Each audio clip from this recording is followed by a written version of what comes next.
Oh, And we're live. we are live. We're live. Hello, everyone. How are you? Hi. Hi, Brandi. Hi.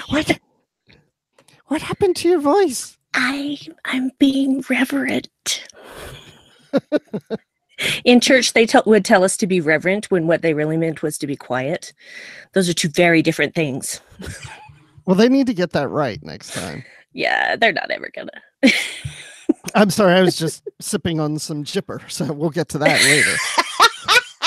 We're off to the races. Yes. We are off to the races.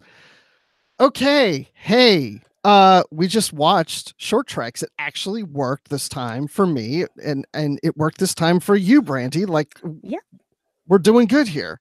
We are doing so well. And as I did say in the Facebook group, I've learned how to sign into CBS All Access with my Amazon account. You can too. Just go to cbs.com/Amazon and follow the instructions. And you too can use your Amazon account to log into CBS All Access. That's awesome. How did you find out about that?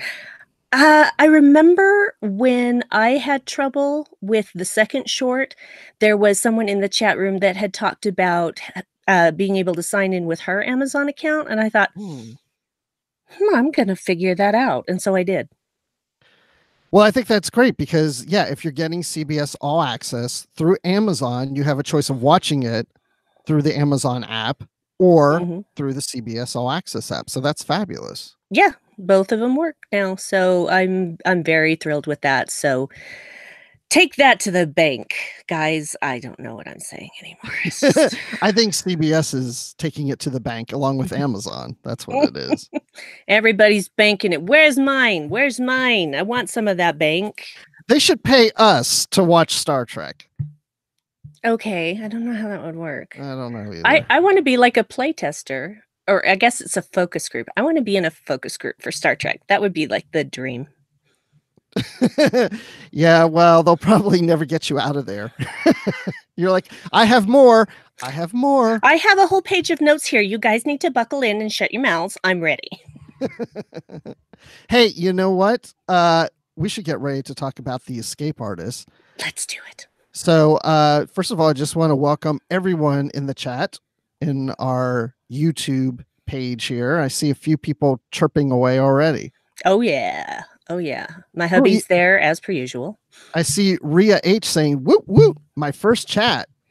Well, welcome, Rhea. Yeah. Yeah. And Chuppy, first time too.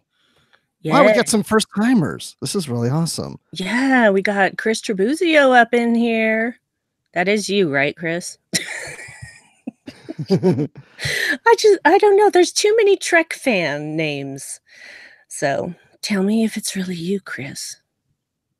Tell me more. Tell me more. Like, does he have a car? Okay, before everyone starts tuning out, let's go ahead. Oh, it is really to Chris. Thank you. Oh, see, yeah, I figured it was too, yeah. You said yes. See, this is the beauty of being live. If you're listening to this later as a podcast, really come join us live. You know, may not be convenient for you at the time, but maybe sometime it will, just like some of the people who are jumping in now for the first time. It's a lot of fun, not just to interact briefly with us, but because the group kind of goes off in their own conversation, so everybody gets to know everyone. So it's a great way to meet other Star Trek fans who like Star Trek Discovery. And speaking of Star Trek Discovery, we had our short treks. That's what we're going to talk about now. And it is the episode The Escape Artist, and it focuses on Harry Mudd. This is our fourth short treks, and it's our last short treks for this season before we go into season 2 of Discovery. But you know, we are going to get more short treks sometime, I guess, after season 2. So I'm looking forward to that. I love it. I'm all for more short treks. Oh, and by the way, I'm Bruce Gibson. Oh, I don't know if I introduced myself. I don't know. You probably didn't. I don't remember. I know I said your name, Brandi, but I didn't really introduce you. I'm Brandi Jacola. Hi. Or Brandi Jacola. It doesn't really matter how you pronounce it. That drives me crazy because I never know what to refer you as, Jacola or Jacola. And you always say either one. You can say you always say that. You always say either one. It doesn't matter. Okay. Well, you can call me Gibson or Gibson. Oh, can I call you Gibson? There you go, Jibs. Oh gosh. Okay. So Sorry. I've never been called that before. Thank you very much. Although I will say real quick, I've been called Gibsoni before because when I get board my Delta flights, I'm Gibson the second, and it will show up on my ticket or whatever. It will say Gibson 11 spushed together, and so it looks like Gibsoni. Just saying. I will tell you a funny joke about that later. Remind me. Okay, I'm writing that down right now. So, how'd you think? Let me go start at the very beginning of this short tracks, The Escape Artist. How did you like how the opening theme started off? I actually really enjoyed it because there was an Escape Artist television show, but I actually really enjoyed it. It was very late 70s slash early 80s sort of thing, and it tickled me pink because that was some of my most formative years was during late 70s early 80s. So yes, I am that old, guys. I am. So it really tickled me pink. I thought it was a nice retro reference.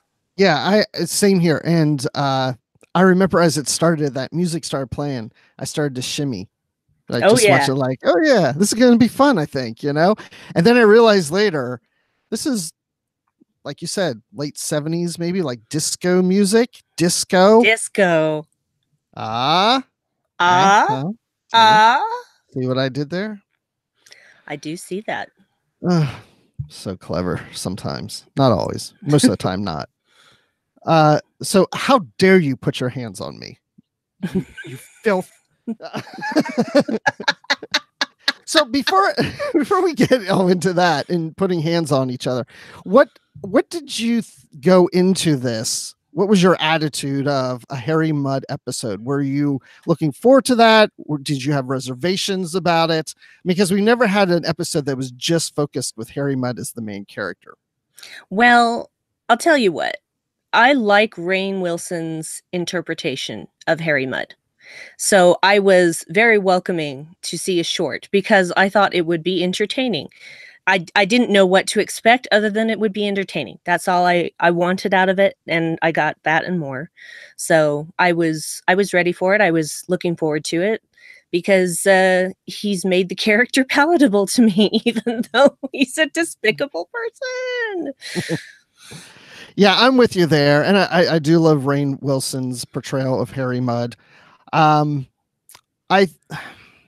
don't know. I would say maybe this one I was the least interested in going into.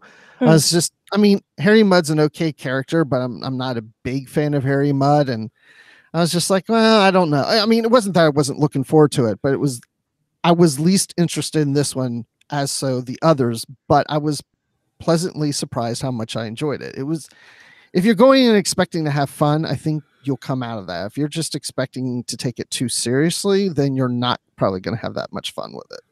Well, anyone who knows anything about Harry Mudd, past or present, knows that you cannot take him too seriously. Although he did some really good, scary, serious stuff in Magic to Make the Sanest Man Go Mad. But the Harry Mudd in the original series to me was just very two-dimensional. But this Harry is different. He is not just, a dumb con man. He's an intelligent one.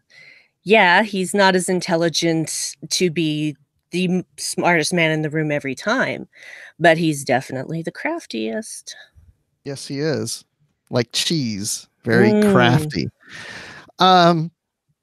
Yeah, I really did enjoy this one. I watched it once and then quickly watched parts of it again, and I'm looking forward to watching it another time too. So should be good. I'm just curious now because I haven't been looking in the chat as we're talking. Oh no, let's look at the chat. Let's look at the chat. What are people saying? I don't know. Okay. Chuppy says, I hope that's right. Is it Chuppy or Chuppy? Chuppy. I thought this was hilarious. I didn't really look forward to it, but man, it was funny. Oh, good. See, that's what I thought too. That's good. Okay, so that's one that thinks it's funny. Excellent. What else do we have here? Rhea says, "Yep, was funny. I love the twist at the end." Ooh, yes, and we'll get to Agree. that. We will get to that. Oh, the last scene was so TOS. Yes. Oh, yeah, and we'll get to that too.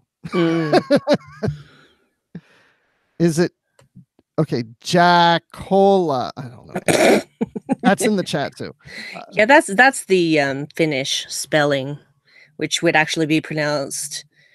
Well, actually, I think the Finnish spelling is Jakkol. It's Jaakko. It's basically the Finnish version of Jackson, like one of the most common Finnish names there are. Anyway. Cedric says, "I still haven't watched the episode, but I just wanted to say hi." So, hi, everyone. Have a nice live. I will listen to it later. Hi. Hi. I don't know if you're still there, but, we're going to spoil this for you if you don't mind that. Yeah. Okay. Love the opening music. That's good. Chris complains about me dancing. That's great. You're just feeding him, Chris. You're just feeding him. Shimmy, shimmy, shimmy. Okay, so Dan Gunther of Kurtrax Productions says Rainn Wilson directed it too, right? Yes. I forgot about that. Yes. That is true.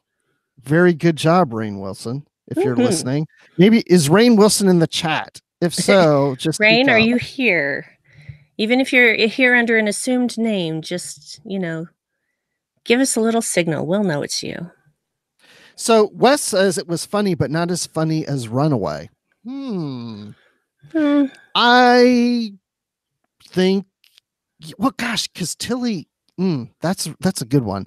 I think I may have laughed. I don't know. Maybe I would agree with that. Maybe I think Runaway was a little funnier because this is kind of dark. He's getting beat up and being manipulative in this episode. I mean, there's parts that are funny. I don't know. It's a different type of humor. What do you think? Well, I can't compare them because, like you said, they are two different kinds of humor. That's like comparing Monty Python with Kids in the Hall. You just can't do it. Yes, they're both ensemble things, but that's where the similarities end. So it's just, yeah, I wouldn't say one was necessarily funnier than the other because they both had comedic aspects, but I think there were deeper, more serious things going on with Tilly in Runaway than there were with Harry in The Escape Artist. So but yeah, it was a different kind of funny for me. So I can't really say one was funnier than the other because they're just too different. Yeah, I don't know. I don't know either. But I will say that this one probably I got a bigger laugh at one point than I would have in Runaway. So that was towards the end when the doors parted and there was all this jippering going on. I want to get to that, but before we get to that, I don't know. I don't know if we should just go through the episode or just randomly hit things. I mean, this is live. It's not like those other shows here on the Edge where everybody takes it so seriously and it's all planned and they have notes and we're just off the cuff just seeing this, Yeah, this is improv up in here, kids. This is improv. So let me ask you this. Did you know that was a Tellarite? Yes, I did know that was a Tellarite, excuse me, because of the tusks and the nose. Okay. That's what I thought too. I thought that's a Tellarite. Then after a while, I'm like, or is it? And then I was like, then it was later said, but I was pretty sure it was a Tellarite because I know the makeup, the look of the Tellarites are a little different than what we've seen in past Star Trek series, but we have seen this updated look of the Tellarites on Discovery before. Yes, and I was thinking about it, and I was thinking I've never seen a bald Tellarite before, and then I thought, or have I? Because I think I might have seen one. Did I see one in the Mirror Universe? I can't remember now. Rewatch. Yeah. Which is kind of disgusting that Harry Mudd slept with his sister. He liked the tusks. I don't know that he did it because he liked anything. I think he did it to get the cudgel. The cudgel. Did you know what a cudgel was? Because Yes, Harry I didn't. did. I Because didn't I know what played a cudgel D&D. was. I played Because of what? D&D before. Oh, Played D&D. Yeah, played D&D. Okay. Because when I thought, okay, is cudgel a real thing? And then I had to search for it. And I saw it says a short, thick stick used as a weapon. And that's how it was described in the episode, too. Yeah, Oh, you now can that I see it, yeah, I've seen these. yeah, you can make them fancy if you want, but basically it's a crude club. What's the big deal about getting a cudgel stolen? What made this one so great, though? It was passed down from generation to generation, and it had gold on it, apparently. Okay. At least that's And- what it looked like when we saw it in that final shot. Hey, well, or Latinum. They mentioned Latinum. Latinum. Either way, Yeah, I know, but yeah. I love that they mentioned Latinum. This is the first time we've heard Latinum mentioned in the 22nd century or Well 23rd century. well, see, that's the thing. It's like, even if Starfleet or the Federation doesn't use currency anymore, which I don't know if we're at that point yet, but probably close to it, uh, there that doesn't mean that other races don't. Because obviously, we know from Deep Space Nine that money still exists and is used by other races, other planets. So yeah, of course, there's going to be latinum out there. Yes. I see in the chat that this was an heirloom and had jewels on it. It looked like. Yeah, that's fair. An heirloom cudgel. Oh, Dan. You make me chuckle as per usual. Hey, when this episode started off, I thought it felt very much like Star Wars to me. Did you get that feeling? I guess it was because it was, you have bounty hunters and the interior of the ship, and it just reminded me kind of like, the dirty side of Star Wars. Yeah. Or it actually didn't remind me of Star Wars so much as I just thought, okay, that's a Tellarite. This is reminding me of Enterprise when Archer gets captured by a Tellarite who's turning him back into the Klingon Empire so that he can get money to buy his ship back. That's actually what I was thinking. It's like, oh, Tellarites have a tendency to be bounty hunters. It's the second one I've seen. Yes. So, okay, I'm going to ask this question to you and to the group. Was that Voke? There's a Klingon. Oh. That he stomped on Harry's like, oh, he's doing his, oh, how dare you put your hands on me? Oh, don't do anything. It was a real quick scene, but I thought it looked like Voke. It's possible. It depends on how long ago those events were. Because that obviously wasn't the funeral ship. Well, at least it didn't look like the funeral ship. I don't know. It was such a short thing.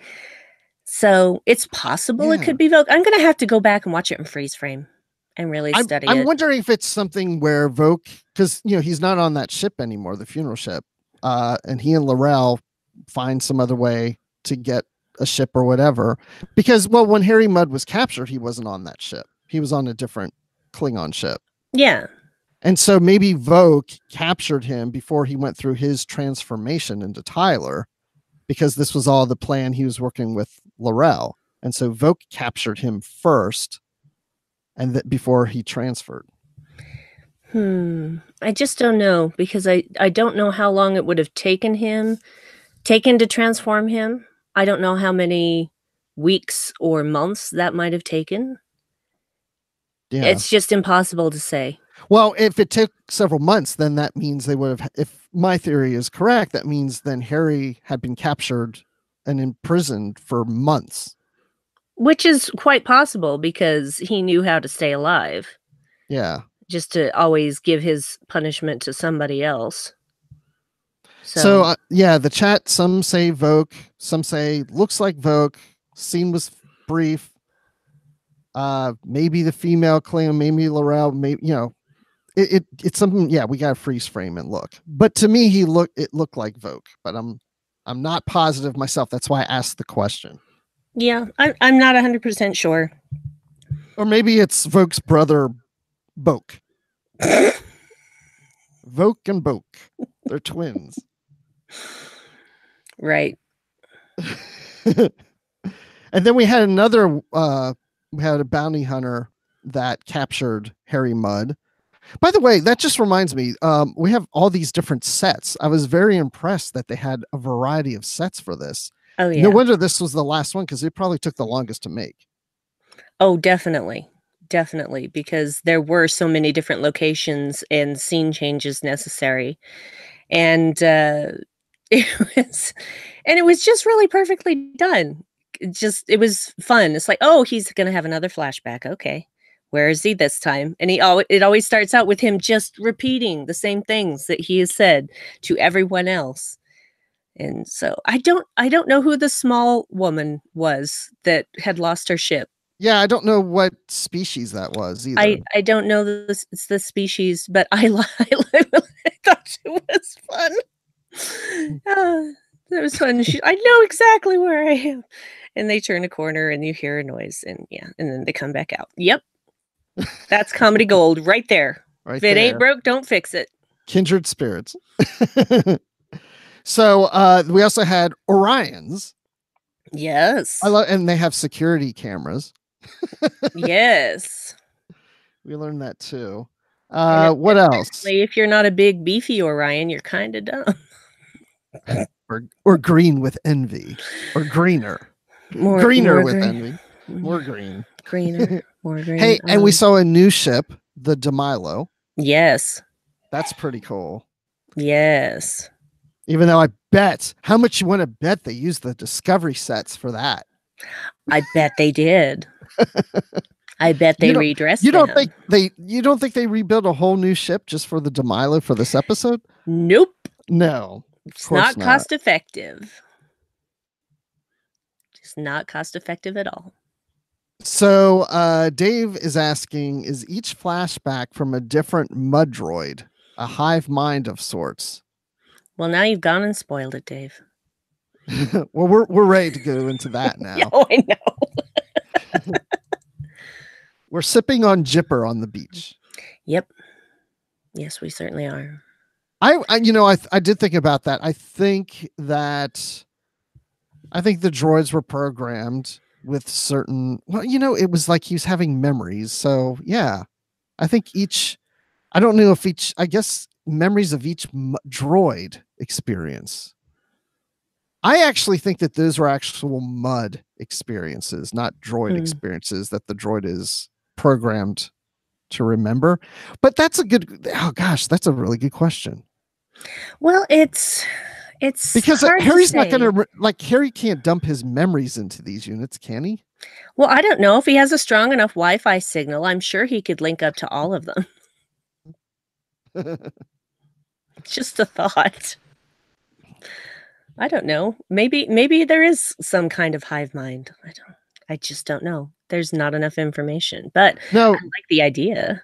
No, it raises a really good question. Those memories that we were just talking about with the Orions and Voke or not Voke and the short alien female, is that memories, or was that a different droid's experiences, or even this droid's experience, or the actual mud? That's interesting. I don't think we'll ever know the answer to that. That's true. That is true. But I'm pretty sure that the whole Klingon thing was definitely mud, because we know that he was captured by the Klingons. But that's the only one we can be sure that was an actual mud memory and not necessarily a mud droid memory. Oh, so how do you know that the mud on the Klingon ship was the real mud and not an android mud?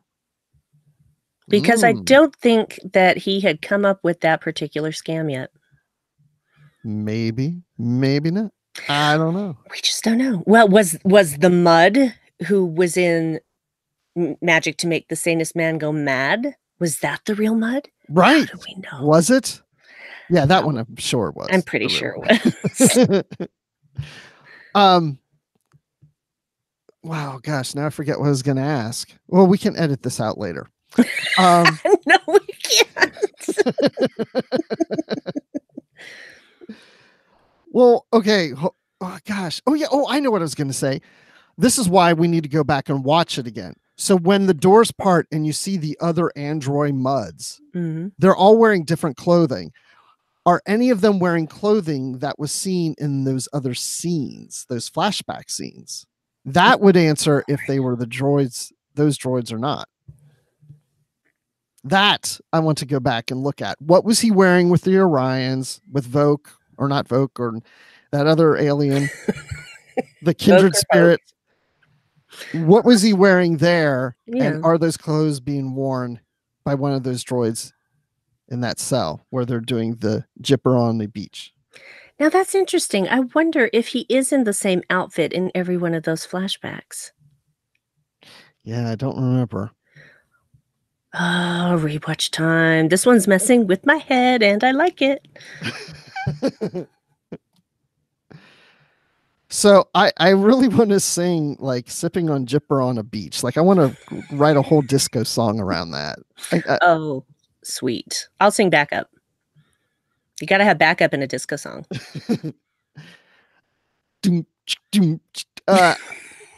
Sipping.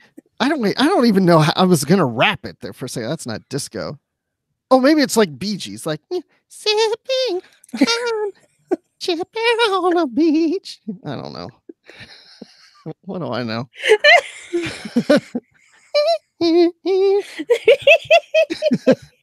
Wow, you can really get up there. I'm proud of you. I had to squeeze to make that happen.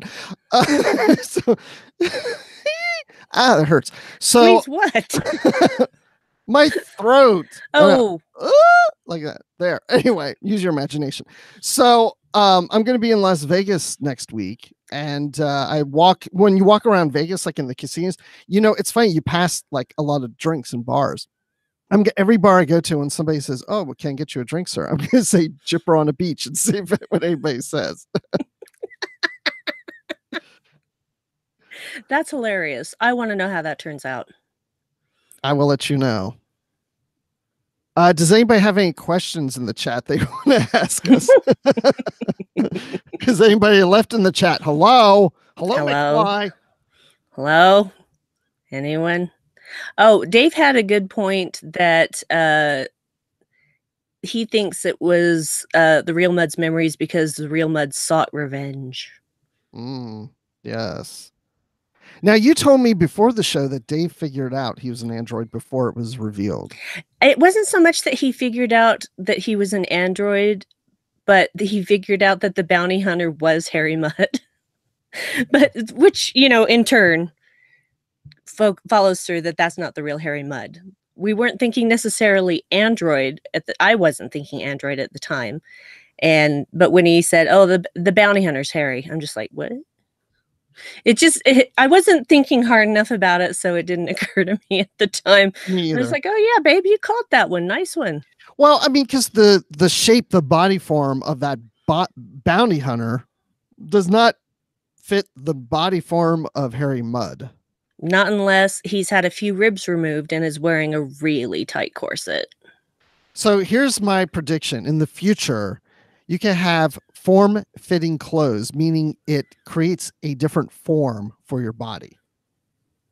Okay, now, yeah. That's why. So what I'm getting at is, for example, on TNG, all those crew members were out of shape, but they were wearing uniforms that actually reformed their body to make them look fit. Once they take them off, it all just hangs out. And I think that's probably what's going on with Harry here. Harry puts on the form fitting and changes his form. I don't know.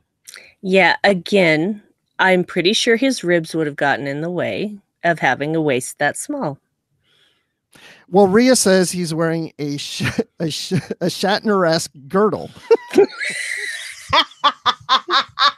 Even so, the actual structure of the male body is so different from a female because women are shaped generally like pears and men are shaped more like triangles.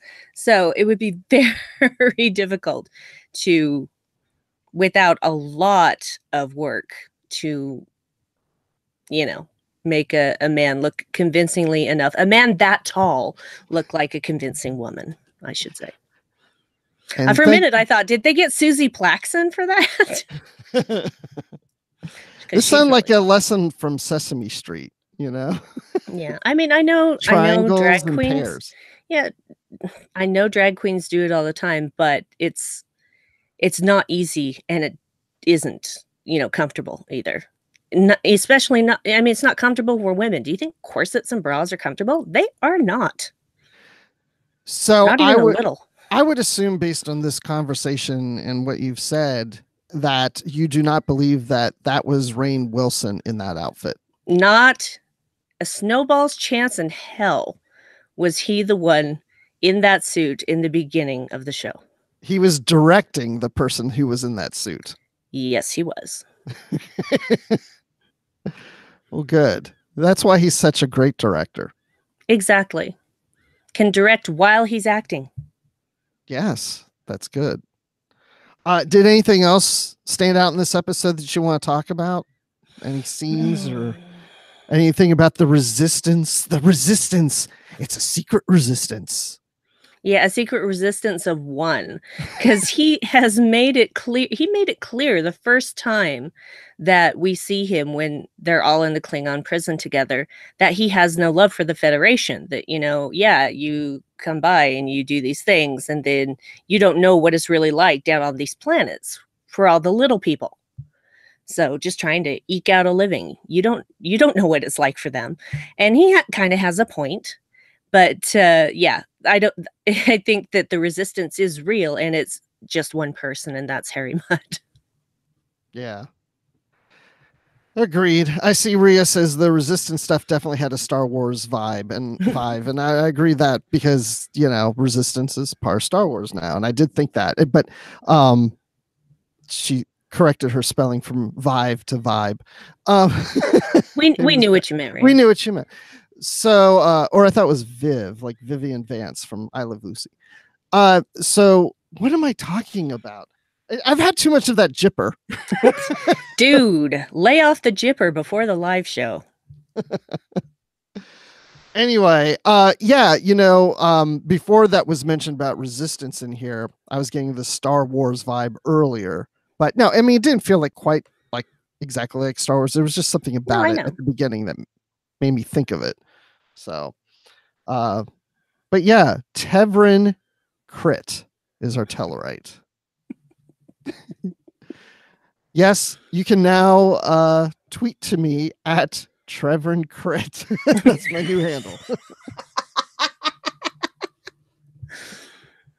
Yeah, too bad the sister doesn't get a name. Come on, doesn't she deserve a name too? I mean, granted, she's not on screen, but it's Rebecca Crit. I don't know. Rebecca. Of all the names you could pick, it's Rebecca. I just went there. I don't know. It's well, fine. The chat's saying Harry Mudd, brown shirt, brown coat. You meant brown coat, as in Firefly. I was like, wait, what? brown shirt's a Nazi. Did you mean vibe or brown coat? He meant brown coat. And Rhea said what I was thinking about resistance, because I was just going to say resistance is futile. Yes, there you go. I love that. Because it's futile. Yeah, but yeah, I have no problem with there being a resistance, because in his mind, I'm sure it's some grandiose thing that he's doing his part to resist the Federation. And yeah, it's just him. So Rainn Wilson is in the chat and says that was not him in that outfit. Yep, not surprised. Okay. So, thank you, Rainn. Yeah, how did you know about this? Are you on Twitter, Rainn? Are you watching us? Rainn knows all. He's like Santa. Okay. Yeah, he knows if we've been naughty or nice. Because he tunes to the show. Oh dear. I really liked this episode. It was fun. I mean, I wouldn't want this in every Star Trek episode. I wouldn't want a Harry Mudd series, but this is what's so great about short treks. It gives us that little off to the side story. Actually, I was kind of hoping it was going to fill in the blanks of how he got from the Klingon ship to the Discovery when he was penetrating a space whale. Yep. And I was thinking maybe it would be that too, but I just didn't have really any expectations other than, a bit of a romp, and that's what I got was a romp, but it's one thing I did really like is the way the flashbacks happened because he was so good at saying the same line the same way every time. Yes. Same facial expression, almost exactly the same body position, just it was just I loved that This is aspect of his it. thing. Yeah. This is what he just does all the time. He keeps falling into these same situations. Yes, and we also get a list of all of the crimes that he has committed, and, he's got definitely a darker side because how many counts of attempted murder were there? Yeah, I was gonna write that down. I didn't It's though. like 25 or Something like that, yeah. it was a lot. So, this guy, not harmless at all. No. No, No. no, It'd be interesting to watch Harry Mudd in the original TOS episodes and see if you look at him differently now. no, because I don't think that I could stomach it. Just Well, you weren't feeling well before the show. don't talk about it. 'Cause I don't wanna barf on camera. Oh no, we don't want that. I'm not gonna barf, people, it's fine. Believe me, I would rather die than throw up. Dan says he's a Rain Man. He's a Rain Man. He's a Rain Man. This is going back to those days that we were talking about. Yes, yes, yes. Oh, wait. Christopher Hill says, I loved it. It's definitely one of the best. Also, how many of those were just Lorca? No, I'm pretty sure that they weren't all considered to be Lorca because I think that it had been hundreds of times by the point of the end of that episode. So, that Wait, he had killed Lorca. yeah, that's a good point. Yeah. So I don't think they're counting those at all because that would have been actual murder, not attempted murder. But That's because true. the timeline kept resetting, I don't think that they could make that stick in a court of law. Right. We know at least one would be attempted murder, but you're right. Other times he murdered that would, yeah. Yeah. So that one does count. So Chris says in the chat, oh boy, Bruce lost it. Chris, you're just catching up. I lost it a long time ago. I was going to say, did you ever have it to start with? Sorry. I'm sorry. I haven't been able to find it. That's all. You're my friend. I shouldn't have said that. I'm sorry. It's because you love me that you can say that. I tease because I care. I don't have anything more to say about the episode. I thought it was great. The only other thing I have to say is that I wish that there was a full cast list because not all of the people who had speaking lines are listed in the credits. Oh. And I want to know who the Orion woman was because she looks a hell of a lot like Janet Varney. But I don't think it was her because now actually seeing her in action, I don't think it was her, but it was another very tall woman with a very similar look about her. So I just don't know. And I can't know until somebody gives me a full cast list. I checked IMDb. There's nothing. Interesting. I wonder why. I don't know, but there were like only 5 people given credit in the credits besides Rainn Wilson, and none of them were the Orion female, or even the Orion male, as far as I could tell. And yeah, it's almost like, is it some kind of cameo that some fairly known actor and actress filled in, but they're uncredited? Yeah, but still, I don't know. I'm sure we'll find out at some point. Yes, but I want to know now. Well, Rainn Wilson, if you're still in the chat, let us know who they were. Yeah, we need to know because actually, about 2 months ago, I think I saw a picture of Rainn Wilson with both of those people in costume. That's right. We did see that. And that's when I thought, because my husband was showing it to me and he's like, I think that's Janet Varney. I'm like, I can't really tell with the makeup. I'd have to hear her talk, and after hearing her talk, I'm not convinced it was Janet Varney, but man, whoever that woman is, if she's not Janet Varney, she looks so much like her, it's uncanny. We'll have to find out.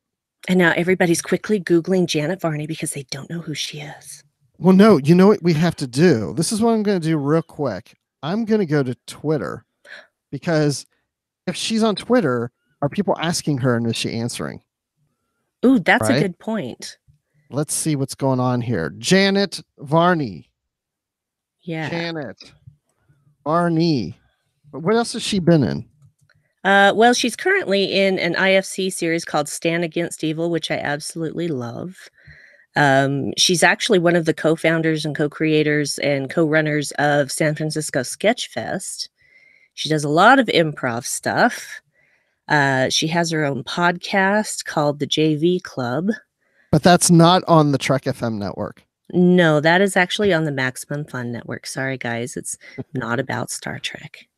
I don't know. I'm not finding anything right now on Twitter. Well, I know she's on Twitter. Yes, I found her. Yeah. But I don't know. We'll just have to wait and see. Oh, yeah. She was also on You're the Worst, which is another television show that's on FX. And she's one of the most delightful people. I really like her a lot. Her laugh makes me laugh. I just don't know. You would think she would be promoting it if it was her. I don't know. Maybe she's like Whoopi Goldberg in Generations and just goes uncredited. I don't know. We'll see. I don't know. We'll see. Anything else? No, I think that about covers it. I had a good time with this episode, which is what I was there for, and I was rewarded.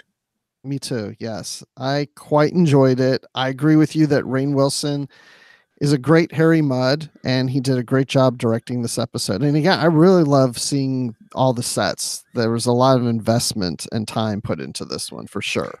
There really was. I was very impressed by the continuity of the flashbacks and the same lines and the way he said them and all of that. It was just very pleasing unto me. Yes. And I just love it when we see a new Federation ship too. That's always cool to me. Absolutely. It had a lot of red on it. Yes. Like somebody had taken a ketchup bottle, and no, I'm just kidding. Well, they were originally going to call it the USS Heinz.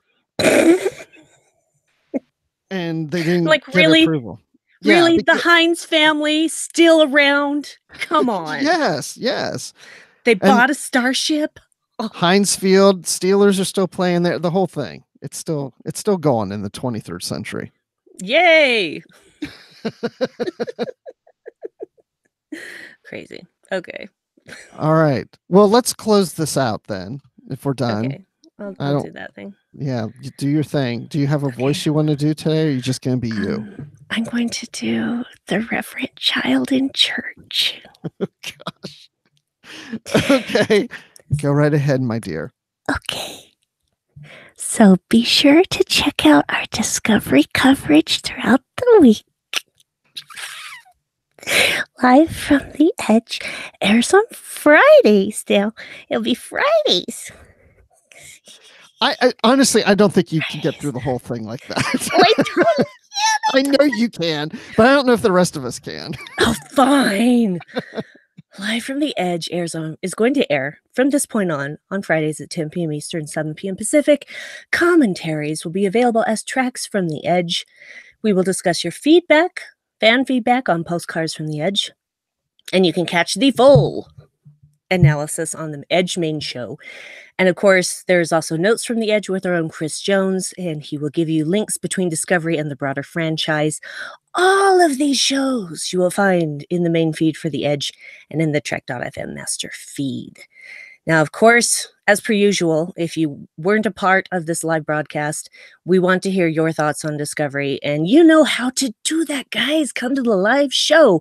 But if you can't do that, go to the Babel Conference, our listeners group on Facebook, and Amy Nelson will use that area to also collect your feedback for postcards from the Edge. You can also find us on Twitter at Trek FM or send us an email using the contact form on our website at trek.fm/contact. You just choose to send to a show and choose the Edge. And now I have a very long list of wonderful associate producers. And again, if I mispronounce anyone's name, I'm very sorry. So buckle in. Here we go. Norman Seelau, Tony Robinson, Thomas Paleo, Lisa Slack, Shoaib Mirza, Richard Rutledge, James Muldrow, Cornelia Reutner, Ryan Maylett, Chris Trabuzio, and Brian Maloche. New addition, Brian Maloche. If I have not said your name right, then it is your responsibility to tell me I am wrong and tell me the proper way to say your name. Thank you. So we really appreciate all of these associate producers for supporting Trek FM and, of course, for supporting The Edge specifically. And if you want to help us keep all of our shows going and even become an associate producer, you can go to patreon.com/TrekFM for all the details. Bruce, where the heck can people find you? Where the heck can people find you when you are not confusing Star Trek and Star Wars? Well, when I'm not confusing Star Wars and Star Trek while eating French fries with Heinz ketchup, you can find me on Twitter. I'm at Kevin Crit. No, I'm at Admiral_Rex. That's Admiral with an underline Rex. You can also find me here on the network on Trek FM doing Literary Treks. It's the official books and comics show of the Trek FM network. I do that with Dan Gunther, who's in the chat right now. And I also do the Star Wars Report podcast about Star Wars, I think. Or is it Star Trek? I don't know. I get this confused. And of course, I'm always in the Babel conference. And wait, you didn't say where we can find you yet, right? No.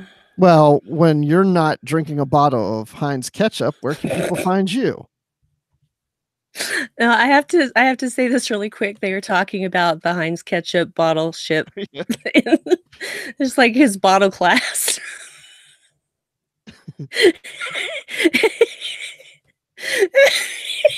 And they have to slap the Heinz ship on the aft to make it go to warp. You slap it like the bottle. On the dedication, it says, "Ain't no other Heinz" on the dedication plaque because Heinz bought the naming rights. And maybe there's 57 varieties too. And it's the NC57. That's what, those are all in the chat. This group is very active when it comes to ketchup. Oh, you guys, I like mayonnaise with my fries, which I'm saying. And for, our UK listeners, I like mayonnaise with my chips. But anyway, go ahead, Brandi. Where can people find you when you're not slapping a bottle of ketchup? Well, I wouldn't be slapping a bottle of ketchup because in this state we have fry sauce. Don't know what it is? Google it. You can find me on Twitter at BrandyWine12. Brandy's with an I, 12 is a number. You can find me on the Trek FM network doing Warp 5, the Star Trek Enterprise podcast, which I really, really love with my friend Patrick Devlin. And you'll also find me lurking in the Babel Conference. And of course, I do a podcast with my wonderful, fantastical, cuddly husband, Dave, called the Dark Corner Podcast, which you can find at darkcornerpodcast.com, where we look at whatever we want through sort of a darker lens and, talk about stuff and things, mostly nerdy. We're very nerdy. There's swears. There's swears in that one. So just beware. I swear there's swears. I swear. And I swear. So I just looked up fry sauce because you said to look it. Mm-hmm. I think I've had this before. This actually looks good to me. It is the best. It's better than ketchup. It's better than mayonnaise because it takes both of those things to another level. And I also see something here. Is this for real? Heinz mayo chup? Unfortunately. Mayo chup saucy sauce. Is that the same thing? They'd like to think so, but it's not. Oh, and then there's Steven's gourmet fry sauce. Now that's good. Okay, well, I know what I'm going to be ordering tonight. Fry sauce, it's good, guys. Fry sauce. Hey everyone, thanks for joining us in the chat. Oh, Christopher says barbecue for him on Barbecue fries. sauce for Yeah, fries? yeah. Okay. To Hey, each their own. exactly. Oh, I love gravy on my fries too. Okay, anyway. Oh yeah. Vinegar, malt vinegar. Oh yes, I just did that the other day when I have my fish and chips. I always have to have vinegar on both. I just keep pouring it on. It's crazy. Yeah, I like vinegar with chips better than I do with fries. In England, they're the same thing. Exactly. Well, Chips or something here. It's crisps there. Fries. Anyway. Um. Hey, yeah. So join us next time. So, Discovery season premiere for season 2 is on the 17th of January, just in 2 weeks. This live show, as Brandi mentioned, it will now be on the next night on Friday nights. Now it'll be at 9 p.m. Eastern, 6 p.m. Pacific. I said it wrong. Thank you for correcting me. Did you say it wrong? I didn't I even know. did. I'll change it right now in my notes so I won't ever mess it up again. Well, in the show notes, it's right. I know, but my notes are different from the show notes because I had to redo the closing stuff because everything changed. Got it. So yeah, again, so Discoveries come on Thursdays. We will go live on Fridays the following night, 9 p.m. Eastern, 6 p.m. Pacific. So that's standard time until we go daylight saving time. And then it'll still be the same time because we both live in states that observe daylight savings time. Yes. And I've officially killed it. I mean, like literally, it's DOA. Okay, then. Well, live long and prosper and keep calm and disco on. Jipper on a beach. Ooh. Jipper on a beach. Ooh. Oh. Okay, bye. Bye, everyone. Thanks for joining us. Seriously, I hope we weren't too silly for you. I hope we were too silly for you. See you in 2 weeks. Bye. Bye.